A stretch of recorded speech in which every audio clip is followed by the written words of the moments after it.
Good morning, Netherlands. Good afternoon, Philippines. Good evening kung saan man kayo. So, good morning, good afternoon, good evening. Nasa iba-ibang dako tayo ng mundo. Today, actually, I just want to share is my big day. Big day kasi today yung PET scan ko. PET scan that they can check kung saan kumalat yung cancer ko, kung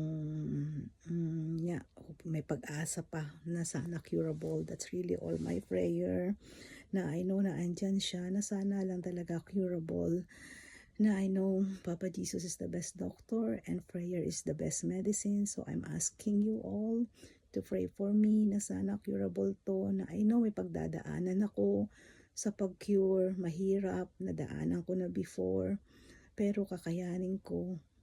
Today actually, ayun, gusto ko matulog but I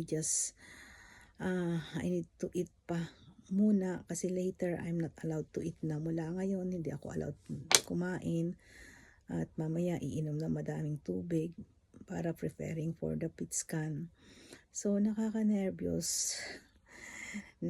Pero I know I trust in Him, I trust in you, Lord Jesus Christ, I trust in you, Papa God. So prayer po, I'm asking, and at least na-monitor ko kayo na eto, today ay yung PET scan ko, and share ko na lang po uli kung ano yung kalalabasan ng examen na to sa cancer ko. Kung may mga naapektuhan siyang parte or that's in the breast cancer lang, malalaman natin yun mamaya po. Pagkatapos siguro ng PET scan, kasama ko naman si my love, si Rika and si Rico, gusto nilang sumama.